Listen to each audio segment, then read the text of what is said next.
50 ml आपका volume, ठीक है। दोनों इक्वल करके आप उसमें, चाहे आपका ग्रे हेयर है, चाहे आपका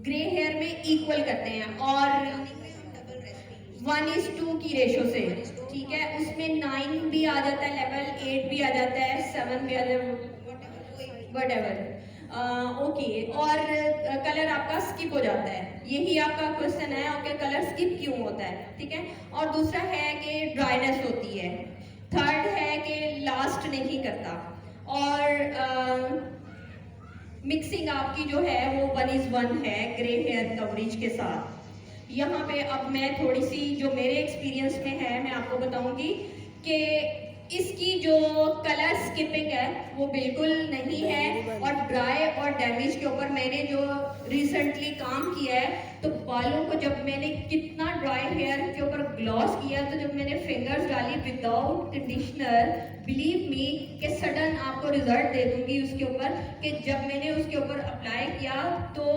अगेन आई वॉज शॉक्ड के बाल ऐसे लग रहा था जैसे मैंने कंडीशनर किया, मतलब लाइक स्मूथ एंड स्ट्रेट, और वो एक लुक थी सिल्की सी।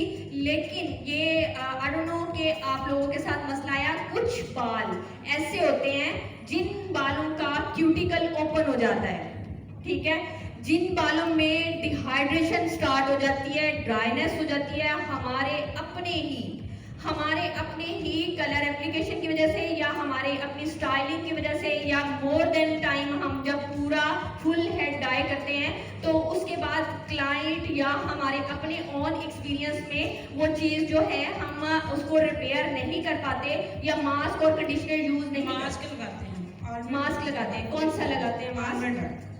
आलमंड मास्क, और एवरी वॉश में आप लगाते हैं, तो उससे जो है वो आपका फिर भी कलर स्किप करता है।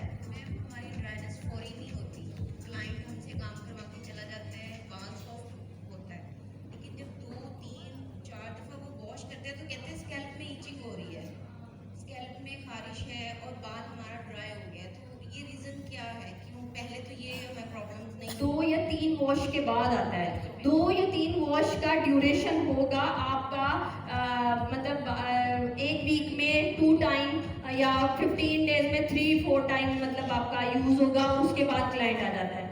लेकिन अब ठीक है, आपका ये मसला एक साइड पे है कि जैसे आपने ये चीज बोली कि उसके बालों में डिहाइड्रेशन है या उसके बालों में ईचिंग होती है। अब देखें, कंपनी ने इसके अंदर अमोनिया लेस किया है, ठीक है, और इसकी एक प्लस पॉइंट है कि इसका जब भी हम रूट्स पे कलर लगाते हैं, मेरी एप्लीकेशन होती है हमेशा अपने बालों की कवरेज करना, अपने ग्रे हेयर की या अपने कलर को बूस्ट करना। मैं कभी स्कैल्प को टच करती नहीं, हमेशा स्टैंडी ब्रश के साथ कलर लगाती हूँ, और हमेशा स्टैंडी ब्रश के साथ ही उसकी टोनिंग करती हूँ। और जब टोनिंग करती हूँ तो उसके अंदर मेरा माइल्ड करने का इतना मतलब वो सॉफ्ट एक फॉर्मूला है जिसकी वजह से क्लाइंट बोलता ही नहीं है कि मेरे ईचिंग हुई है या मुझे खुद को फील हुई भी हो।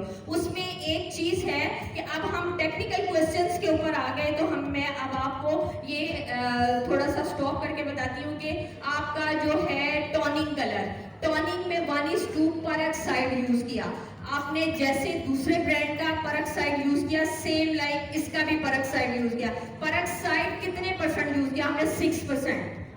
6% हमने उसकी ग्लॉसिंग के लिए यूज किया, तो 6 ही हम वेला में उठा रहे हैं, 6 ही हम शॉस्कोप में उठा रहे हैं, 6 ही हम सारे ब्रांड में लेते हैं, इसमें कोई ब्रांड ऊपर नीचे नहीं हुआ, ठीक है। अब रह गई बात कलर की। कलर के अंदर जितने भी ब्रांड अभी तक यूज हो रहे हैं उन सब में इसका अमोनिया लेस है, इसमें अमोनिया लेस है। इसके साथ ऐसा बिल्कुल भी नहीं हुआ कि मेरे एक्सपीरियंस में आए, मैं हमेशा इसका पेरोक्साइड कम रखती हूँ, ठीक है। जब मैं इसका कलर करती हूँ ग्रे हेयर कवर करने के लिए, तो मैं अगर मेरी 50 ml की ट्यूब है तो 30 ml मेरा जो उसमें पेरोक्साइड है, और पेरोक्साइड भी मैं उसके अंदर 6% यूज नहीं करती, मैं 3% यूज करती हूँ, चाहे मेरा 7 नंबर का कलर है, ठीक है। अगर मैंने 7 भी यूज करना है, 8 भी यूज करना है, 7 यूज करना है, फैशन टोन यूज करना है, तो मेरे कलर की कॉस्ट ज्यादा है और मेरे पेरोक्साइड की कॉस्ट कम है। अब जब मेरे पेरोक्साइड की कॉस्ट कम जाएगी तो डेफिनेटली कम होगी, ठीक है। और जब आपने उसको वॉश करना है, उसके बालों के अंदर आपने स्प्रे कर देना है वाटर का, और साथ में आपने उसको अच्छा सा अमल्सिफाई करना है। अमल्सिफाई करके आप उसको आपने नॉर्मल वाटर के साथ उसको वॉश आउट करें, आपका कभी प्रॉब्लम नहीं आएगा कि आपको लगेगा कि उसके अंदर ईचिंग है। ईचिंग क्यों होती है? हमारा पेरोक्साइड लेवल अप जाता है, क्योंकि पेरोक्साइड जो है वो हाइड्रोजन पेरोक्साइड है।